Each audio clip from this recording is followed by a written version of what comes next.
my God. Sapata tola. Etapala. Ilimuhusia kupasia. Etapali hause. Siabona moyo ikwele. Let every knee bow.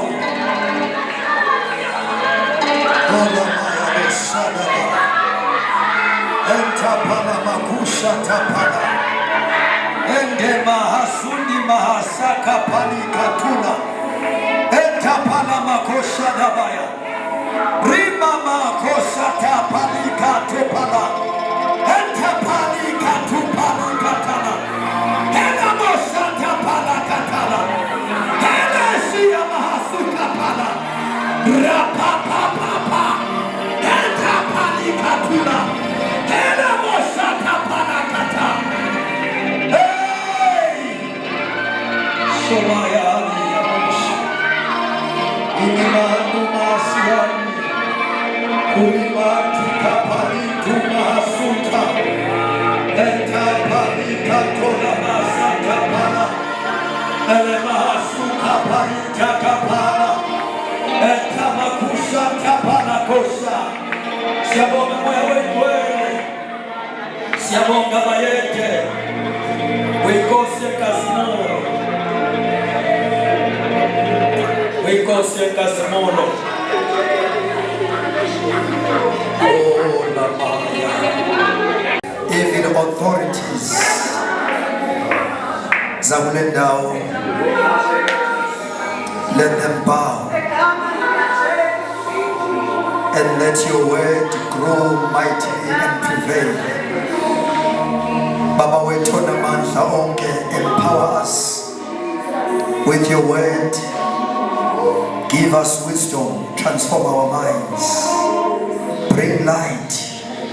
Siyathandaza Nkosi, akubenjalo bukhona bebandla lakho kule ndawo kungabi in vain. uNkulunkulu wethu namandla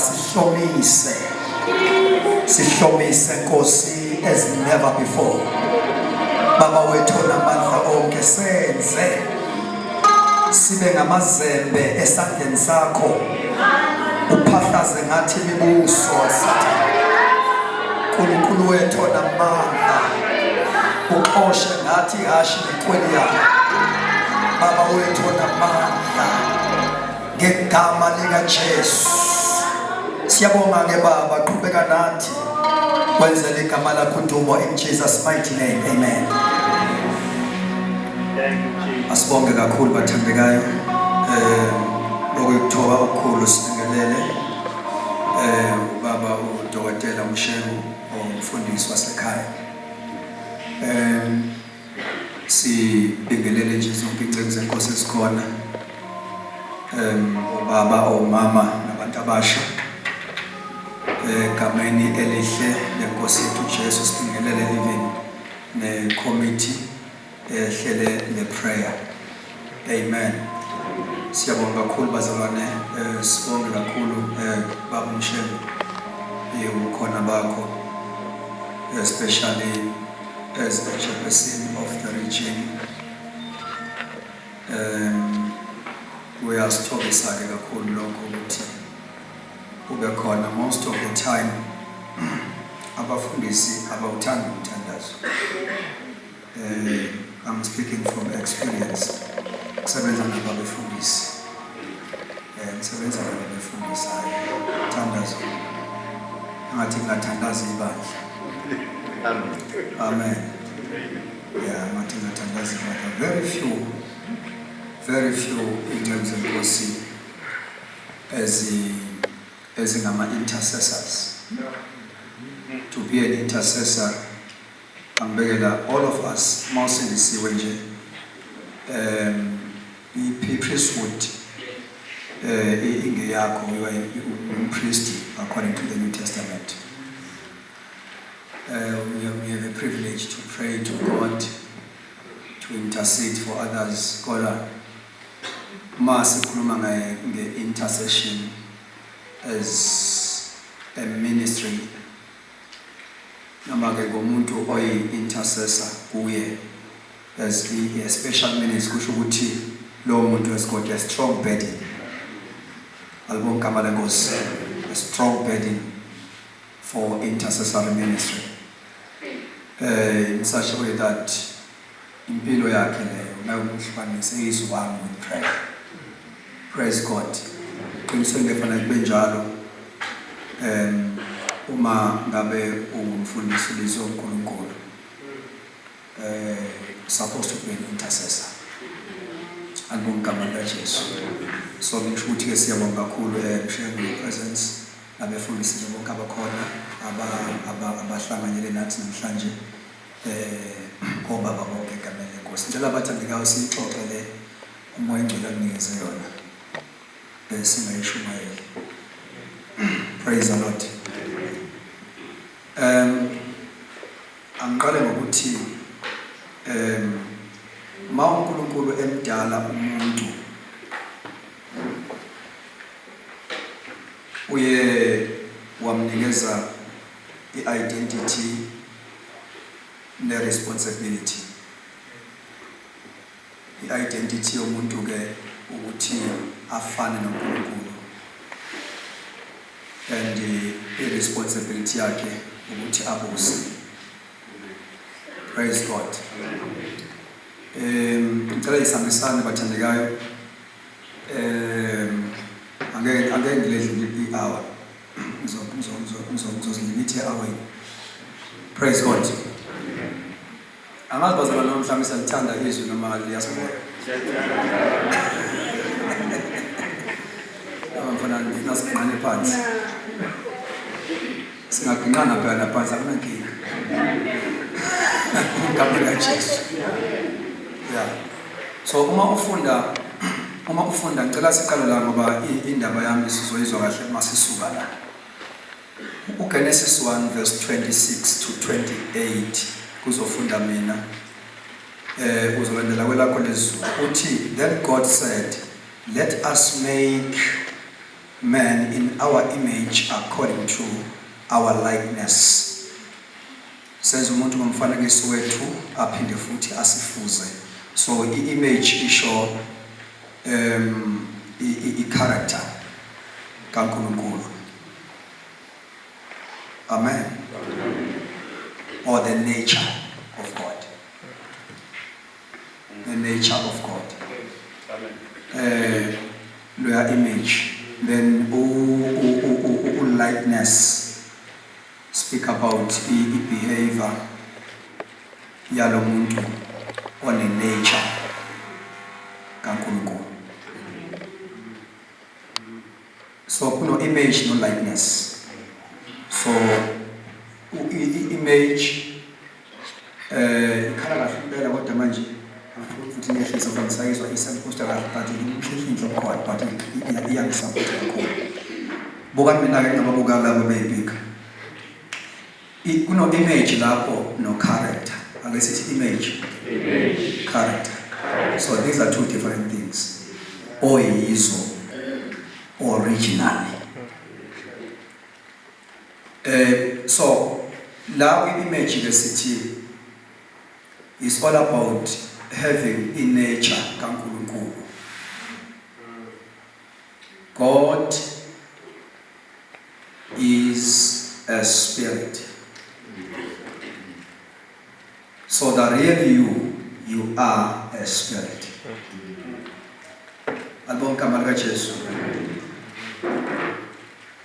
God has got no gender. God is not a male. God is not a male. Ungakonfuzwa amagama asho uJesu athi manikhuleka ngokuthi baba. Loya baba ngene ubaba wegender. Ubaba okhuluma ngizobeka kanjani ngesikhuzo nge-responsibility noma nge-role. Nikhona bazalwane? So uNkulunkulu kanayo gender. So kunamagama kunama-titles aziveza ngawo akhuluma ngama duties akhe as God. There are duties of God as a father. Father provides, Father protects, Father take care. Amen. So ngisho ukuthi ke uma kuthiwa sifane naye kusho ukuthi ke we are spirit beings. Amen. Lento ke iyasitshela ukuthi kuwo onke ama aspect omuntu istrength sakhe sisemoyeni. Nikhona bathandekayo sisemoyeni. Asikho engqondweni, asikho enyameni. Your strength is in the spirit. Because that's who you are. That really you are a spirit. So when you are weak in the spirit, you may be powerful psychologically, but when you are weak in the spirit, you are weak. Yingakho ke uma umuntu esesindisiwe, he or she must be fed. Ukuze kuvuke lo kuya kuNkulunkulu oba destroywa isono. You know what line when wakho, you have got all the senses. Emoyeni you can see. Amen. Emoyeni you can taste. Yeah. Emoyeni you can smell. Emoyeni you can feel. Isho ngalo. Uma ngabe sifa isiqebi noLazarus. Ngithanda isiqebi. Isiqebi ngabe sifa kuthiwa safa isiqebi sembelwa. Senze njani? Makuthiwa ke safa sembelwa, ambelwanga umoya. Kwembelwa ini? The body. Kuthiwa ke sesise Hades. Hayibo. Safa isiqebi sembelwa. Sesise Hades. Yabona abantu ababili abafana. Safa isiqebi sembelwa bodily. Sesise Hades spiritually. So, Lord as Hades is a real state. Now, uthiwa sesise Hades, Baba Griti, umoya wako has got all senses, these 5 senses. Now, uthiwa sesise Hades, saphakamisa amehlo, mapha amehlo. Yeah. You see, the spirit man must be activated. We were created according to God's image. We are prophetic people. We can see in the realm of the spirit. We can see. No more prophet, no more office, no more municipality, no more nature. No more nature. So the word of God must equip abantu basebesinisiwe babe fully restored their position. uNkulunkulu abadala abantu babakuyona. Amen. Sesayide saphakamisa amehlo sambona Abraham. Nikhona bathandekayo? 2 sathi Baba Abraham thumela uLazarus ngoba ngiyasha. In the spirit you can feel. You can feel in the spirit. Ngiyasha. So that's a sense of feeling. 2 atopose isihloko somune. In the spirit you can taste. That is why it says taste and see that the Lord is good. Yes, Lord. So all senses are there. So uma usindiswe kahle wabekhipha kahle ngezwi laNkulunkulu nangamandla kaMoya oNgcwele, you can operate in the spirit. Album kama kaJesu, you can see in the realm of the spirit. Yes, Lord. No ungayonisiya Unge prophetic ministry, but you can see in the spirit. You can sense in the spirit. Fana indawo demonic. Fanele ukwazi ukuyizwa emoyeni wakho. Uma ungena ekhaya lomthakathi masense witchcraft in your spirit. Ameleke uma ngoba uJesu mangabe efa, he died for the purpose of restoration, to restore men back with original image. Hallelujah.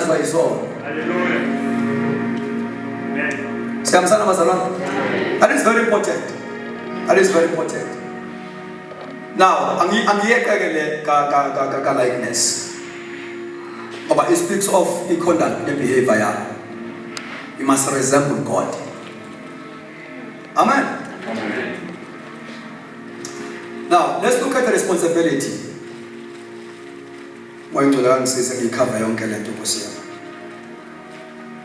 Irresponsibility, and verse 27 and 28. Now, 28, we unpack again. Number one, then God blessed them, not him, them. He blessed male and female. Amen. He blessed them.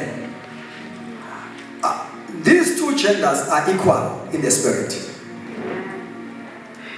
And uma uNkulunkulu yabona leli gama elithi wababusisa, leli gama lika bless lisho amandla okuphumelela. Asho sonke. So power to prosper. Ukudalelwe. Ukuphumelela is your portion. Yingakho uma impilo yakho is stagnant, kuba khona i-anxiety no stress, because you don't see any progress, because that is not your nature, that is not your portion. Uba stagnant ungayiphambili. Awudalelwanga. Lento ayirefuse uwe ngoba ufuna ukufana nabanye. Irefuse by nature. Lento iyona. Yabusiswa ingakazalo. God bless them. Amani. He gave them power to prosper.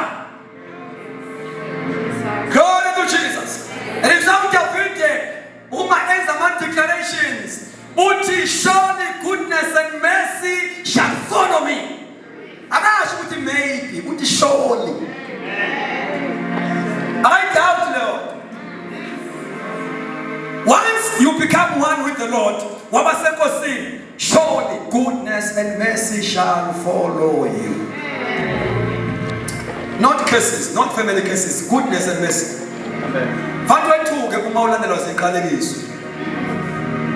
Amen. Goodness is not a fan of women. Now, as here is the responsibility. Here is the responsibility. Uti, be fruitful and multiply.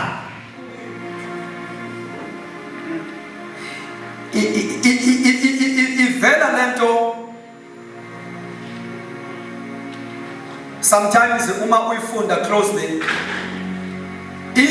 result yokuba well positioned. Fruitfulness and multiplication. Hallelujah. Be fruitful and multiply. And then start talking, have dominion, have dominion. As we continue. Have dominion. Best again. Ama areas umuntu ofana ukuthi exercise dominion kuwo. Hallelujah. Ama areas umuntu ofana ukuthi exercise dominion kuwo. Now, to have dominion, number one, over the waters, over the fish of the sea. So, have dominion over the waters. Have dominion over water kingdom. Number 3, have dominion over the birds of the air. Amakama, have dominion over heavenlies. 3, have dominion over living thing on earth. Amakama, in the west have dominion over the earth. Mountain of foot over the land. Let's say the words on 3. So these 3 areas are also kingdoms. It depends on who is the king in these areas. Moses, uNkulunkulu ezomthuma eGibhithe, emthuma eGibhithe, ufike wa-exercise i-dominion over all these areas. Nikhona mathandeka? Uqale kwi-water kingdom. Mayiphuma nje lapha kwi-palace. Ekade ukuphonsa induku yakhe ijiki iba inyoka izidla zonke yafana. Alibonke igama lenkosi. Waphuma waya kwi-waterfront kwi-Nile River. He exercised the dominion over the waters, over the gods of the waters, over the water spirit. Or shamans ajika bayigazi. When the Bible was told Pharaoh was not only physical, also there was Pharaoh in the waters. Pharaoh was also spiritual. Yes. 2, while exercising the dominion over the land.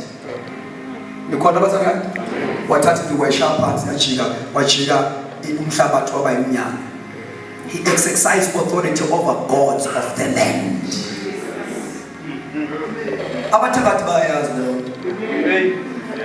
They can use the land to attack him.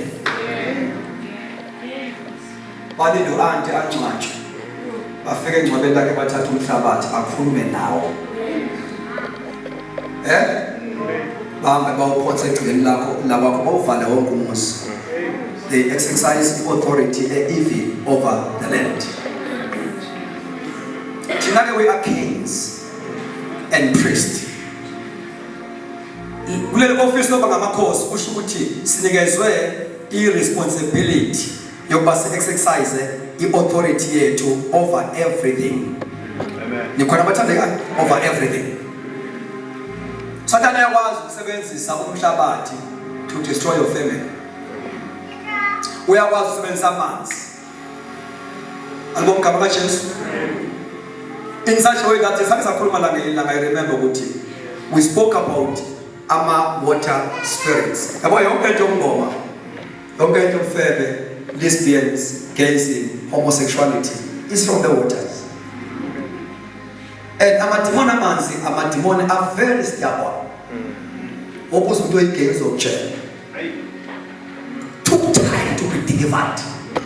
But I say this, I'm from which is to ubaba bedelivered lo moya baza basikhonze bezela ngaphambili imizimba isathambile insizwa kodwa umzimba uthambile nathi internal bazana amen ingaqhubi haleluya amen intombi kodwa umzimba owedoda akuyona intando kaNkulunkulu ibandla fanele likwazi lo ale nje ibandla likwazi lezi zinto lingazi-embrace. It is not a will of God. God created male and female. Structures as a family, signification among genders are two are different. Umshado kala usisayo, umshado male and female. No many guys have instructions. Okhala kule family structure. Umani guys have instructions. Uthi madoda thandani omngeni bafazi thobelani amadoda mayiza abantwana uthi bantwana hloniphana bazabe hlonipha uyihlono nje uthanda hlonipha uyihlono nyoko akashi hlonipha uyihlono yihlono nyoko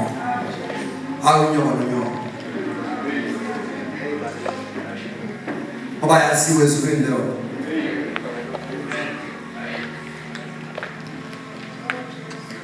Lord have dominion, not be fruitful and multiply. Also now, when you start the Bible, you can see the nature of an apostolic church. Will be the nature of ibandla likamoya. Ibandla likamoya enye yama signs ngikhuluma nabathandazi nabathandekayo khona bazalwane. Enye yama signs ibandla likamoya ulibona ngokuthi libe fruitful endaweni. Lithi multiply. 3, lithi dominate. Overtake the territory. So these are 3 signs of an apostolic church. Noma ngabe lisendaweni edry kanjani, but ngoba ibandla likamoya with an apostolic anointing liba liyazana liyanda liyadominata. And dominion yalo is more spiritual. Namagama lithatha over with territorial spirit here down. Thatha over. Awushukuthi la endaweni uma ngabe bekumiswa ama-altars are-wrong. Once koplanka ibandla likamoya, it will have dominion. All other altars must demolish. Abesithi ngegama likaJesu. Have dominion. Have dominion. Have dominion. Now, ibandla kalikwazi uba li-exercise i-dominion mandate if i-spiritual muscle salo si-weak. Glory to God. Now, as intercessors, kubalulekile ukuthi si-understand indaba yokuthi why uNkulunkulu ethi asithi have dominion. It's because there are powers of darkness esimelene nawo ngeke yenzeke fruitfulness ne-multiplication when we fail to dominate. Ukuba fruitful kwebandla noba ibandla li-multiply ekutheni likwazile nokudominate. Nikhona amathalika? Ngeke aphume u-Israel eGibhithe up until Moses exercise i-dominion over all this. Kwafana ukuthi iBhayibheli libiza ukuthi ziyinhlupho asekubhuke zaGibhithe wakushaywa onkulunkulu ukuze u-Israel abe released. Ibandla must be able to deal with gods of the land so that you can see it grows, the multiplication, the flow kamoya ngcwele. Awu bazalwane.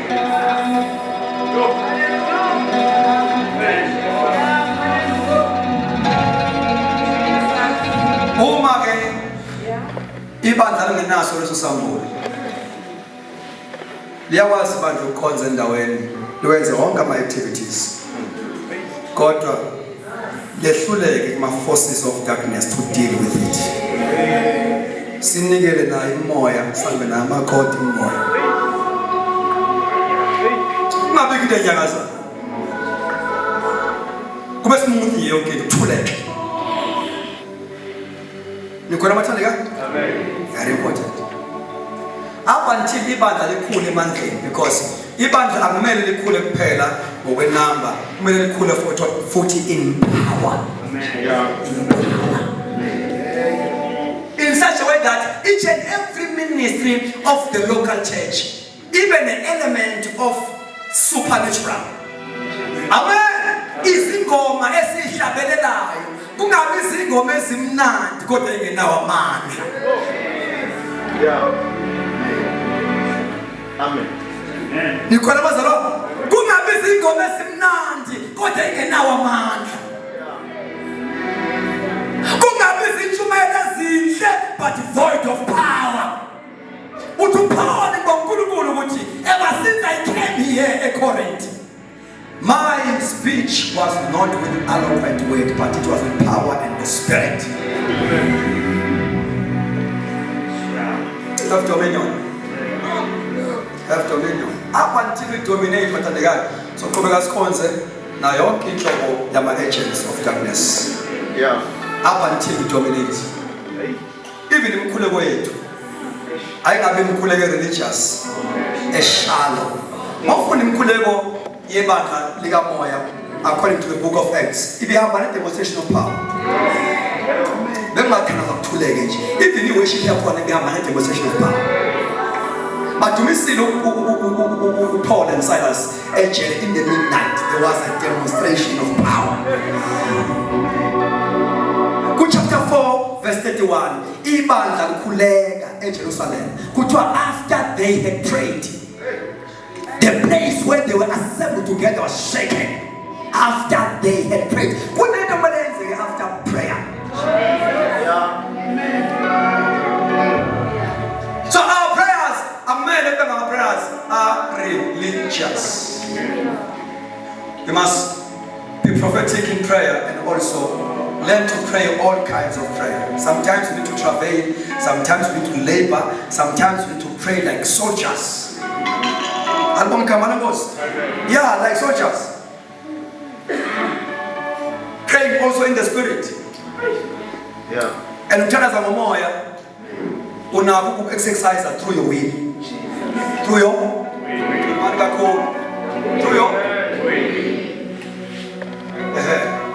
you can pray in tongues through your will. You don't wait for something to pump you. Oh yeah. Yeah. Because umoya has got a language. He comes with a language. So the language of the spirit is in you.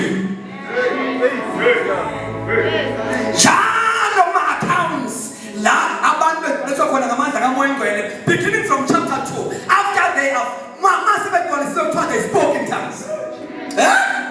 Good chapter number 10,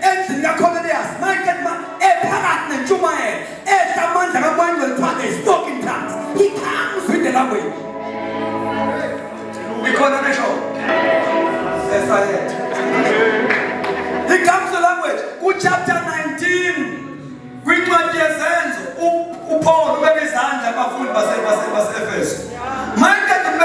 Paul they spoke in tongues.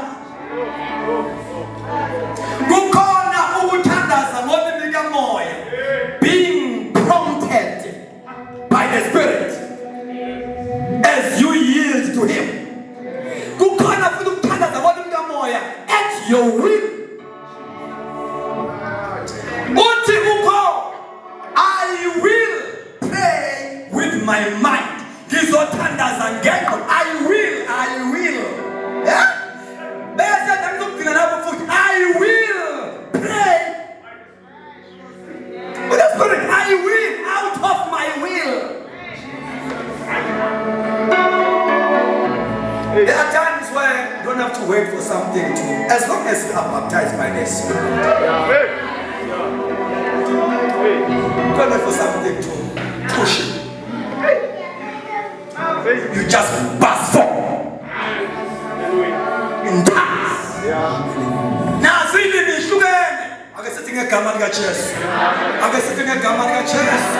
Yes, see sugar is leave. They are devotional tongues. Language devotional tongues. Sleep, be lazy. I'm a tongues now. Enter now. I'm a tongues into me now again. And there are tongues of the message. Yeah. At the interpretation. Language devotional tongues. Now, Ukona is name where I pray to God in worship. I pray to God interceding in tongues. And also praying in tongues of spiritual warfare. Praise the Lord. Izilimi zokulwa izimpi zakomoya. Ngamanye amagama lapho uNkulunkulu usuke enikeza AK47 ezithandaza. Glory to Jesus. Akunikeza AK47 uzolala ukuthi lo muntu uyadubula. These are bullets. Hallelujah. These are bullets. You are fighting in the spirit in tongues.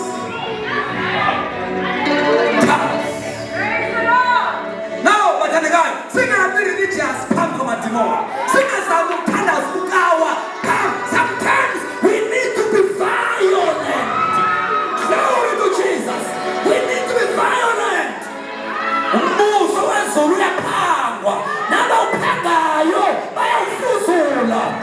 sithi ngegama likaJesu. Hallelujah. Ungabi soft sometimes phambi kwamademoni. Ungabi soft phambi kwama-agents of darkness. Glory to Jesus. Especially when you sense to know there is a strange spirit here. Yekela-ke ukuthandaza ngendlela ejwayelekile. Ngena kumoya. Likhona abathandekayo. Uyenzeka ibandla likhonze inkonzo ihijackiwe. Likhona abathandekayo inkonzo ithathiwe. Glory to Jesus. There are no manifestations of gift. There is no flow of the anointing. Inkonzo ihijackiwe. Kuze kuyiwe ezwini lenkosi kuyoshunyayenwa. Inkonzo ihijacked by evil spirit. That is why each and every local church must have intercessors.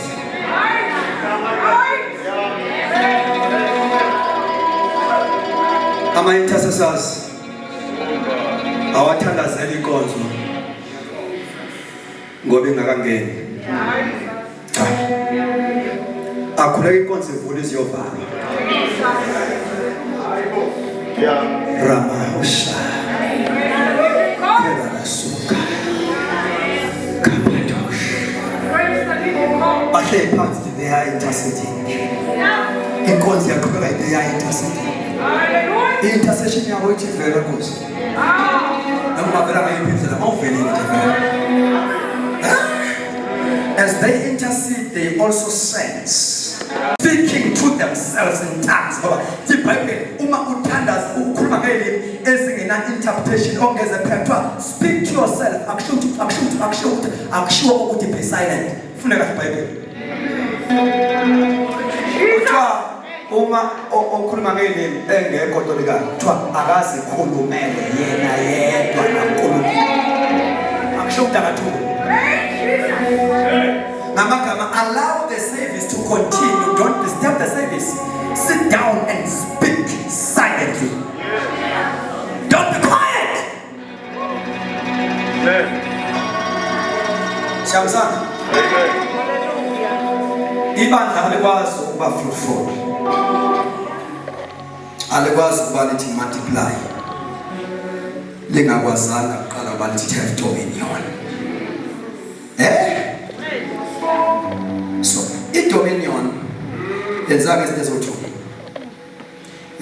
ministry of intercession. It must be strong. The church must have a strong ministry of intercession. That is number one. If the church is weak in intercession, forget about dominion. The belief I must dominate nalakwi preaching. Uma forces of darkness amelele the message. Kusho ukuthi lo muntu oshumayelayo uyadominate as a minister. I minister and I challenge forces of darkness. Uhle phansi lapho mangakupossess ube delivered ulalele message. Ulalele into I dominate. Na the message engishumayelayo I take over. Imthandazo sithandazayo must take over. Glory to Jesus. As we pray, we dominate. Ngamagama sithandaza imthandazo edilize isihlalo sikaSatha. Shaka patosa. Hallelujah. Yes. Sikhuleka imkhuleko ediliza isihlalo sikaSatha. Imkhuleko uSathana ngakwazi ukuyibamba. Imthandazo ephaver indlela in the realm of the spirit. Ibandla lithandaze kuze kuzwakale ukuthi the opening has been created in the realm of the spirit. Now sesikhonza under open heaven. Ngoba imthandazo iyabhoboza. Hallelujah. Asidinga ama-intercessors ordinary. Sidinga ama-intercessors abazulifuna izulu as they pray. Ibandla likhonze under open heaven. Under open heaven. We can heal the sick. Under open heaven, we can demonstrate miracles. Under open heaven, we can win souls. Under open heaven, we can turn the devil upside down. Under open heaven, we can dismantle the evil altars. Under open heaven. Now, yingakho ministry kaJesu was successful, because he ministered under open heaven. Iministry yakhe yalotshwa emfuleni eJordan, yalotshwa under open heaven. Mayivuka esizibeni kuthiwa izulu lavuleka, kwaba khona i-declaration. My God, kwaba khona i-declaration eyenziwa yizulu lathi lo uyindodana yami engithokozile ngayo izwe. So uJesu shumayela nje, uphilisa abagulayo nje, uhamba ngo-healing anointing. Babengafika la khona kune-opposition, but i-anointing hamba ngayo ithi ngizweni. He operated under open. Babengafika endaweni engamathabathi. They must bow. Ngoba lento yakhe ayi-approviwe ngabantu. I-approve izulu. Lento yakhe akayenzi ngesitifiketi sabantu. I-approve izulu. Nikhona abathandekayo, izulu elenavuleka ladeclare lathi lo uyindodana yami ngizwe. So ibandla-ke kubalulekile ukuthi sazi ukuthi one of the reasons why we need to pray is because inkonzo, ukukhonza uma kuzophumelela kufanele ukukhonza okwenzeka under open heaven. Kufanele ukukhonza okwenzeka under open heaven. Singayivula inkonzo bathandekayo, size siyoyivala singazange siqale ukukhonza. Sithathe ufefe siye emakhaya singazange siqale ukukhonza. I thank God for raising these prayer movements. Ngoba ayikho into ezokwenzeka umthandazo ungemuva uma ngabe ukuthi ukhona. Umthandazo kwi-Great Commission ukuyi-forefront. uJesu nje uma ngabe ebranda indlu yakhe uthi my house shall be called the house of preaching, house of gifts, house of prayer. If the house of the Lord is a house of prayer, that house is a house of demonstration of power. Ingakho nabafundi bakaJesu abazange bathi teach us how to cast out devils, but teach us how to pray. As we know how to pray, we will know how to preach. As we know how to pray, we will know how to cast out devils. So prayer is the foundational ministry of the local church that sustains and empowers all other ministries. All other ministries are powerful because of the ministry of intercession or prayer. In prayer in the local church, yenza ukuthi futhi inkonzo nenkonzo eqhubeka la ihambe ne-inspiration, ibe nemphefumelo, engahambi ngerust. Ufike kwezinye indawo uze ukuthi nobabotha sasini wakhona womile.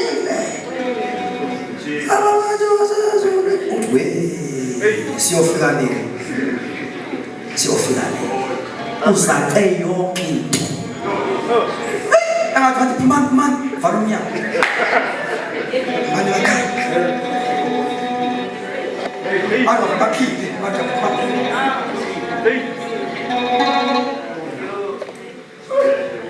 God, prayer will restore vibrate kamoya bakhe. No wonder usathane attack kangaka. No wonder they attack kangaka. He knows very well. His strength sebandla sisethandaza.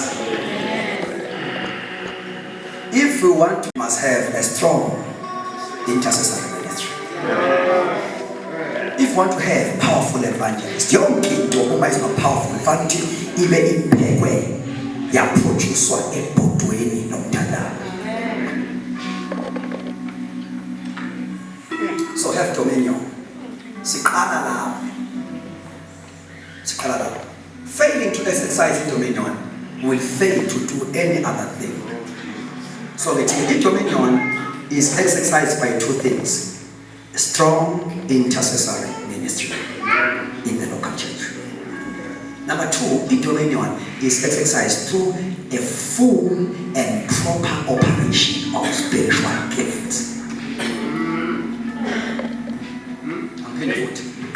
Full, proper operation of spiritual gift. Lama gift askali swabone sebenza ku New Testament, asebenza ku Old Testament. Gift of power operated in the Old Testament. Ngayo Moses, he exercised a dominion using gift of power. We talk of miracles, working of miracles.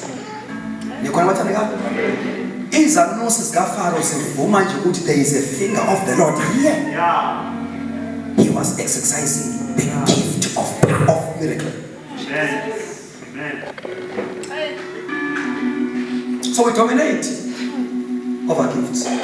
Izipho zikamoya esimayisebenza ebandleni ziphinde ibandla futhi zingagcina ukuba ibandla likwazi uku-exercise i-dominion mandate, ziphinde futhi zili-protect. Ibandla likhonza ngeyiphiwo lisafe. Lelo bandla alibi easily invaded by evil spirit.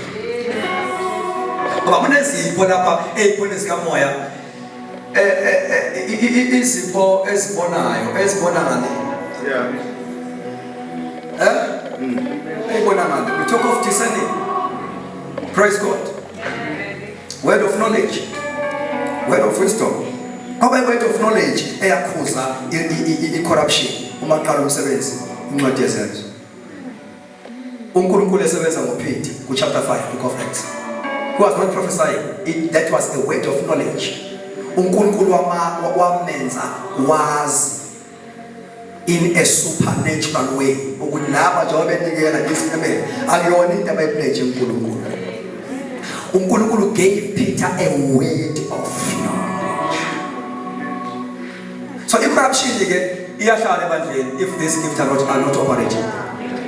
And as well as identify a hidden operation of the devil. Esikhonzukulunkulu. Badingeka abantu ebandleni aba-operator kule anointing prophetic abakwazi ukuzwa abanye abangakhona ukuzwa bezwe. Alikho safe ibandla elingakhonzi ngeyiphiwo bazalwane. Alikho safe. Ngezwakala. Zisho iziphiwo zisho uKristu esebandleni elakha yena ibandla. Ngokuthi upon this rock I will build my church. Not they will, I will. God quite mean. Okay, ake tuqhubeka kancane ke. Before isikhathi sami singene. Now, ngicela lena sifunde ngesizulu. Konke kufanele sisi identify siyinote kulaba abaphethe amanotebook nabathandazayo. Abakhulekela le move kaNkulunkulu uthiye phambili. Ukhona bazalwane. Right, awufunde incwadi yeSamuel. Ngiminyaka mabonke nje uPsalm 74. Ngoba ngifuna ukubamba isikhathi.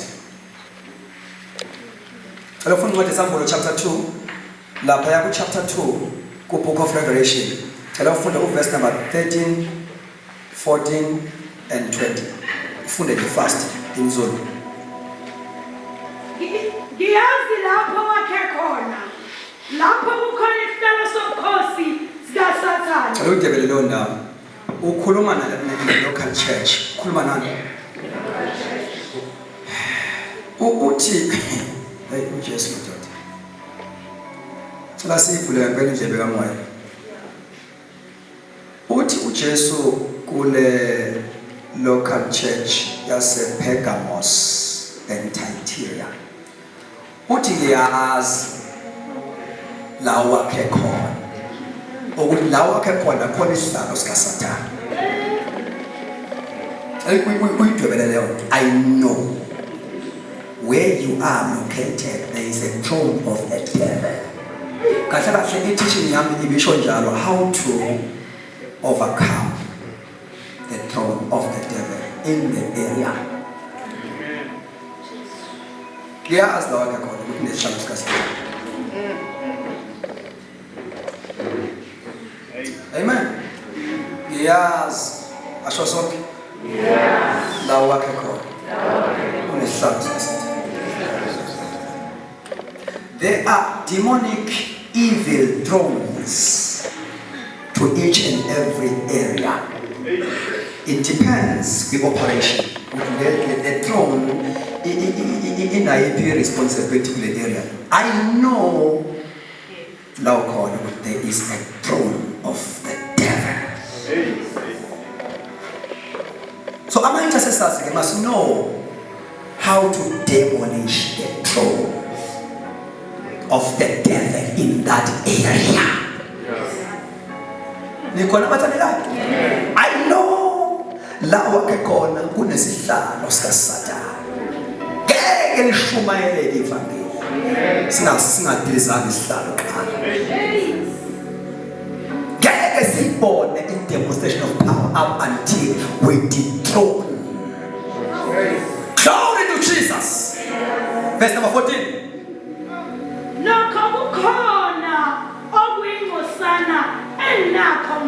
Now this ilapha wenza recommendation uyaqhoma la yaqhubeka sisi enakho ngokuba unabo lapho ababambisisa isifundiso sika Balaam. Yabona laba bakwazi identify the false doctrines.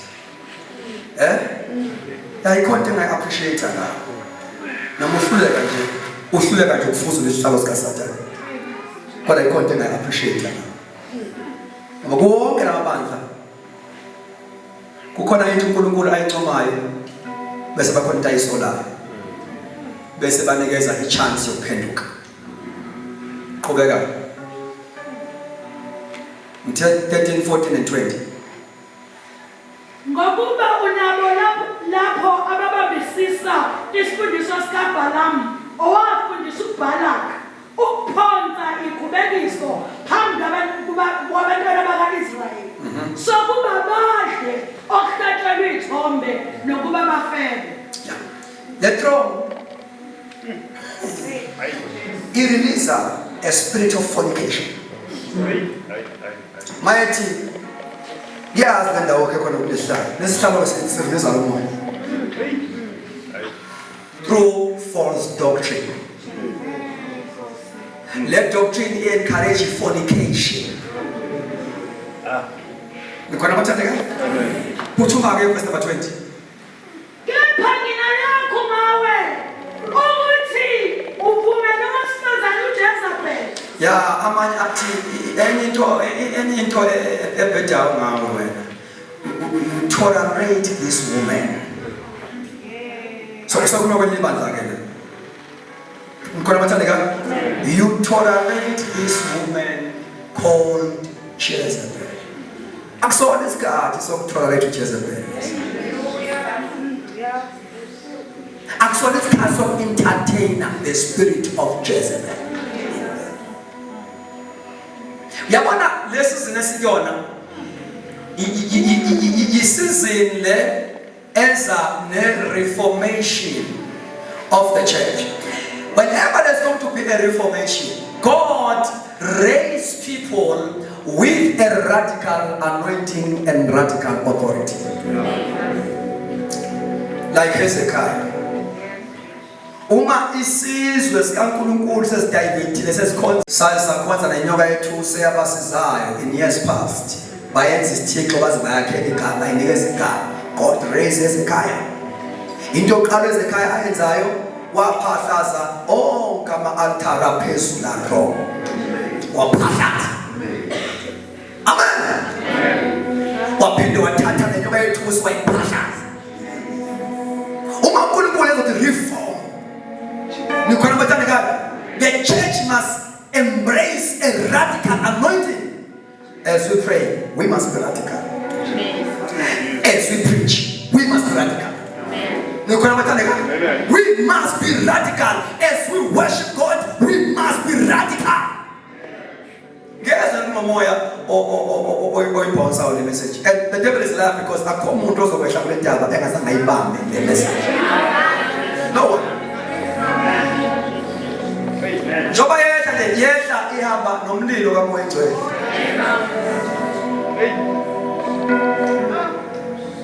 Yaba nomlilo. Amazi awabakhathali ukusonda. Kuse right kwena kusonda. Kuse right. Lokho usuka amashona noma ngabe sick and tired. Awukabe desperate for a new thing. Athi uNkulunkulu, behold, I am doing a new thing. Best forget about the former. In order for you to embrace and enjoy a new thing that I'm doing, forget first about the former things.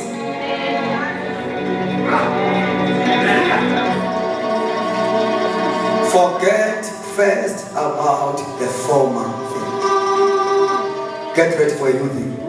Yes. That is a season. uMoyengcwele asharisha yona. It's a season of a new thing. Amen. Into uNkulunkulu angazange ayenze even now ama-founders ama-movement ngawesikole. Faith Mission Assembly of God. God is about to do a new thing. Our God is progressive, it's not stagnant. From time to time, God reveals himself in a new way. Same God, but progressive God. Amen.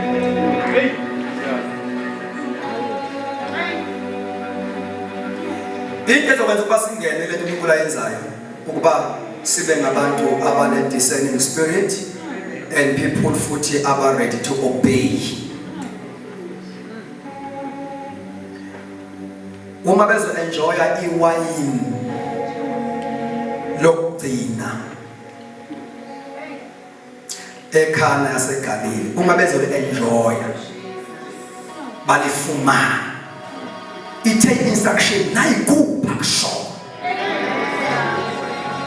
ibandla kwatshola ungafuni ukulayela uMoya ukuthi uthini manje. Baqale ngewayini elenziwe ngendlela yabantu efundela ama systems abantu, kodwa ekugcineni iwayini obemele bale enjoye bengawafuna ama systems abantu ukuthi kwenziwa kanje kuthiwa lelo gcina ukuze bakwazi uku-enjoya ithi i-instruction nayikuba kwenzeni ningathi asikwazi kwenzeni ezinenza kushoyo khatheni imagine lezi nceko ezayihamba siyothathisa ngoba uJesu uthi gcwalisani zonke imbiza ngamanzi futhi la uJesu afike aqede khona uthi fanele bayigcwalise lithi iki okusho ukuthi akuzo akuzofaka ngishujuza akuzo lutho. Can you imagine these people behamba bonke amanzi bedebate endleleni uthi asigcwalise imbiza ngamanzi izokwenza kanjani? Sifuna wayenti manje kushuthi akuzo lutho uma kuthiwa sigcwalise. Ngiyamuzwa omunye umkhosi ayi bafowethu kuthiwa nayo phela show asikwena senzeni engabe singakhuzana kanjalo nje. Senzeni bafowethu sikaloku sibuza ukuthi awubheke wathi mayiqala ngo-1940 wafaka lokho kwenza ukuthi uma liqala uqala umsitho ekhana yaseGalile yaqala ngewayini enama-human systems methods. But man, this is a season of a better wine. This is a season of a better wine. Don't miss.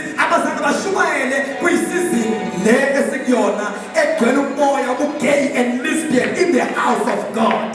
The season gay. It is a fresh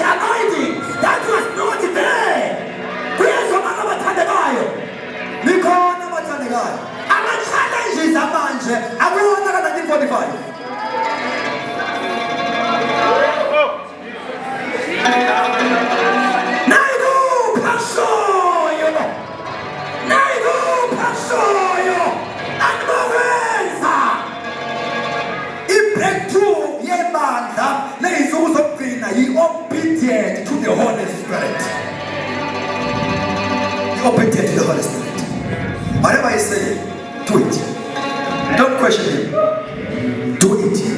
The obedience always results to a miracle. What Old Testament members of the Lizino was a Jericho. What about Abayis? They were foolish then. Try Abayis message. Hey. What a mansion who was immediately for the obedient. Base no piety. And it's Sungeza 6 times. What to good 7? Kamurugan. Oh, Petrokia, abete. Oh, Petrokia, abete. Shout. As they shout, as long as the league is it, that first. My God. As long as Jesus. Hallelujah. Since you are in, as you are you worship, since you are obedient. Yet, where's the Bible that to worship? I'm going to worship, but I'm obedient. Ulanela. Oh, as far as I'm followers, Eshwendo to make from being a poverty family, becoming a businesswoman, prophet obey. Uthi umprofeti unantoni endlini ufuna kwenzele? Nikhona bathandekayo? Uthi nomfuma amafutha, usathela la, hamba otsheleka ke izitsha sibeningi. Bafana question leyo nto. Ukuthi line phakathi already uyakweleta. Umyeni wami umshene kwele. Wathi angabe ngoboleka stick. Nayi kuphoshwa kwakwenza. Kadala sihlupha kadala. Kepha mina lokhu ngakuthi uvumele uSozela uJezebel ozisho ukuthi unguprofeti la. Now, that's Babylon because of time, because of time, Babylon. The seat or the throne of Satan in the area. So, which Jesus identified a seat of Satan, La Pepakamos. Amen. This community was dedicated to some certain demonic powers. Amen. That is why there is a throne of the devil. Now, ibandla-ke alikwazi ukuba likhule endaweni elikuyo. Praise God. Enziwele ama-covenant. Embusweni kaSatan kwenziwa ama-covenant ngaleyo area. Up until ibandla lithi destroy those evil covenants. Amanye ama-covenant aziwa ngegazi labantu. Ngezwa labathandekayo, indawo lena igamishwe yimimoya. Siyamzana bazalwane. Now, you see, I'm saying as Scott. Evidence yokuthi kule ndawo kunesihlalo sika Satan. Sesikhuluma manje kwi context yebandla ukuthi ibandla lisaffocate uphi if lakhe endaweni in the throne of the devil. Number 1, there will be a small growth after years of toiling. Small after years. Remember, the growth ayenzeki rapidly. Njengasefeso. Uthema ifika, oh my God. Uthema ifika uPaul eEfeso. Bekune throne of the devil lapha uSudiana. Kodwa lithi iBhayibheli, the word of God grew mightily and prevailed. So the ministry of the word and the ministry of the church must prevail irrespective of opposition. By Professor Pans Paul, Asia Minor, not only Ephesus, Asia Minor, young. So there will be a small growth after years of toiling. Amen. Now, Uchorobuchi 2, there will be no fruits. Be fruitful and matter. There will be no fruits. 3, and the way where there is a throne of the devil. One of the signs. I'm going to summarize. The growth will grow small after many years of toiling. And then number 2, I welcome fruits. Look, so much. Example, as now the Christian boy, they say, no fruitfulness, no multiplication. Now it is called a common ministries. Lapa, no man push them and who can't about the Rapaya of Tumabati, a common upon the ministry of the world. Growth is a struggle because si failing the Oguti sitting the throne. Imagine family was ministerial share altar young colleague before this of ministerial publicly failing ministerial share altar will fail in public ministry. Will fail in public ministry. The sign is start. Sign is start. As a mamandla grow slowly, and the open vela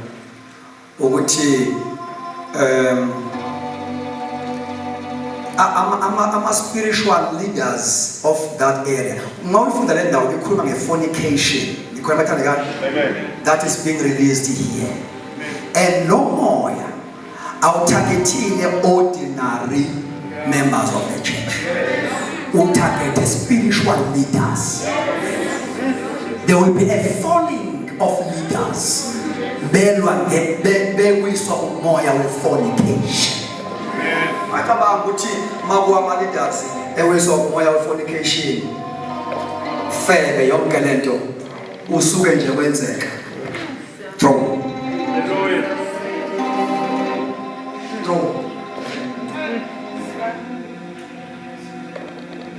Where's everything amahlazo? These people, they are powerful. God has been a mess fornication because of the throne. They are miswa kule ndawo wenziwa covenant. So makale bakhona ibandla lamoya. The devil will attack spiritual leaders. Besithi ngegama nje. Hallelujah. La umwendwele umkhulumisa izinto Sathana angazifuni because uma uSathana uzomgumula be naked kuba nje. Ayixhumisana. Ithi lalela maqedwe emadolweni. Ayishiphi ngana ithi lalela and go and pray. So angivadeke ngokuthi la uma uyibuka kahle lento ka ya le throne, the seat of Satan, it produces different evil spirit. And when you read, if you pick up on the mobile, you're not in the book of Acts. Umoya or Kamara in the book of Acts or attacker in propagation in gospel. It was a spirit of witchcraft. Yeah. The one Mabekala be release ama ministries kulukule tuma. Amen. Etuma bantu baba emsebenzini. Sikala phana nje chapter 13 ngiyakhoda my friend. Chapter 13 book of Acts. To Evan Antioch, there were prophets and teachers. To what they consequence ezina umwendu wathi ngikhiphele no Barnabas no Saul. Amen. The attack yokuqala eyatholwa uPaul as no Shumai. Ngoba i-attack ye witchcraft. Mawufunda incwadi ka chapter 13. Amen. There was a man by the name of Elismas. Elismas, chapter 13. I think verse number 4 and 5. Elismas opposed the preaching of the gospel. And Elismas was operating with a spirit of witchcraft. Umoya esuthola suppick up la esunegos. Chapter 8. We revive at Philippi Samaria. The name by the name of Simon was why Baptista he said no more witchcraft. Uma kufika abantu abazowenza impartation ukuthi laba abantu abagcwaliswa ngamandla kaMoya oNgcwele le ndoda ayikafi. Ngoba uma ibandla lihluleka ukuthi lithi dethrone the powers of darkness, sibhabhadisa nabathakathi babuye emanzini. Lo moya uzo exposeka uma kufika uPeter noJohn. Waba exposed with no yikholwa mbumbulu leli. They discern okwakusenhlizweni kaSimon. Makade uPeter wamkesa. Kuyezwakala abathandekayo. Ubaniwe naye kwilist ababwembaphathiswe kanti kubala umthathu. Failing to dethrone. Kuyezwakala abathandekayo. Failing to possess. Glory to Jesus. Failing to dominate. Sibana makholwa mbumbulu. Yikho nabantu manje nene questionable. Lo muntu ukusindiswa kwakhe usindiswa isindiswa kanjani? Ake sithi ngegama lika Jesu. Yes, amanye ama example, even intombazana enomoya wobungoma, spirit of divination, those were opposing spirit as they advanced the gospel. Good chapter 16, the intombazana was prophesying ngomoya ongcolile. How to identify the spirit of witchcraft in the church? Number one, was to identify the false doctrine or false teachers. Amen. Like Galatians 3 verse number 1. Kuna magama athi maGalatia nithakathwe ngubani? Who has bewitched you? So in witchcraft is one of the strongest weapon uSathana isebenzisayo to suffocate the spiritual life of the church. False doctrine. In other words, Paul ethi, who had bewitched you? There was a spiritual power that was causing them to turn from the true gospel. There was a spiritual power that caused them to turn from the true gospel. Ibadala uma ningekho careful with my false doctrine, you are entertainer. Listen, bossy. Listen, bossy. Kuna doctrine amanye, onke doctrine engathi are false ngenxa ukuthi abantu they are lacking in knowledge ngama scriptures. But this doctrine, they are being influenced by the powers of darkness. This doctrine, they promote even then immorality. Nikhona bathandekayo. Umuzo lokumayishumayela ukuthi uyabona nendaba ye immorality, indaba yezono, akanankinga kangako promote into lokuthi. This is a spirit of witchcraft that is meant to divert the church to take another road. False doctrine is one of the signs, the operation, a spirit of witchcraft. Abantu abasha ba motivate nje. Banga challenge towards holiness. Banga challenge towards holiness. Is sexual immorality, even amandla, even then ngenxa yama doctrine aqhubeka ebandleni. Sign number 2, fornication and adultery. The throne, the seat of Satan. Praise God. Yeah. Jesus also identified witchcraft operation in these churches. Sanctuary Pergamos, Thyatira. Amen. You know, these practitioners of witchcraft, they don't go to a church without a purpose. Satan has got a clear agenda. Has got a clear agenda. We are to and don't let me manifest. When you look at what I sense in the mix of worship, like chapter 14, as every Sunday, I sense let move the corner, let move the corner. There was a great move in that Sunday.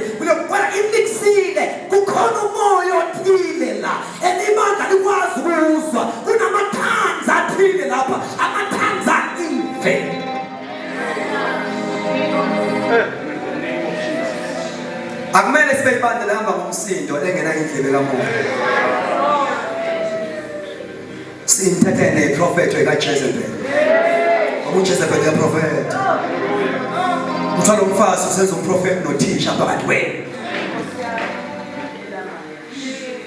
Amen. So wherever you find a witch, you will find sexual sins. Number 3, sign speed, the operation of moya is an oppressive atmosphere. Oppressive atmosphere. No moya does not allow the flow come moya or to eleven thing. No moya suffocates the ministry of the word. There is no flow of the spirit. The ministry of the word is suffocated. Yes, ibandla kunzima ukuthi likwazi ukuthi ngizobeka kanjani sizwe sonke. No, yabona lo moya lithi likhonza ibandla ube ulibambe kanje. Ulibambe kanje. Uthola ukuthi naloya engathi uNkulunkulu uyamsiza kukhontehlayo uma ezama ukuthola ukuthi umoya is so tense witchcraft in the house. Kunzima nokuthi bekhona abantu abazomsupporta ngoba kufanele ukuthi ungabesizwa ukuthi nansi ibhoboka sikiyeke sikwenzayo sinamathele kuleya. Uyezwakala abathandekayo sinamathele kuleya. Uthola ukuthi uyathandaza noma uyadumisa abe suffocated. And ayikho into dangerous kubantu aba-prophetic njengomoya we-witchcraft in the church. It destroys the prophets. Yingakho Elijah wabaleka wazongena emgedeni ebalekela umphakathi uJezebel. Number 4, coldness and lukewarmness. Coldness and lukewarmness. Praise God. Now, Lana Mushubutibanda has got a little appetite for spiritual things. An appetite. And Tamo, and the friends of a boy. Now, this Tandazo who figure about doing about 5. Little appetite of spiritual things. Now, Thomas, about understand about little appetite. You must know the spirit of witchcraft is in full operation. Little appetite of spiritual things. Uma ngathi uNkulunkulu inkonzo yayithatha kube khona abantu ebadinayo leyo nto. Bayiqhudela amazinyo ukuthi yophela niyo. Lo moya witchcraft awuyifuni into enyakazisayo. Awuyifuni into enyakazisayo. Ufuna sithule kanje. Coldness and lukewarmness. Amen. When they love to pray, they love to fast, they love to read the word, and practice spiritual exercises are so low and almost non-existent. You must know there is a full operation of the spirit of Jezebel, which is a spiritual witchcraft. The last one, no more destroying the prayer life of the church. Ibandla libe prayerless. Akekho umuntu ongaphambi impahla esikhona. Angazange waqala ukupasa uqala. Ake simane ngezinyawo. Hallelujah! Hallelujah! I declare and I decree the revival of prayer to each and every local church in the mighty name of Jesus Christ. In the mighty name of Jesus Christ, I declare and I decree the rise of intercessors, the rise of prayer warriors. Ngegama likaJesu waseNazaretha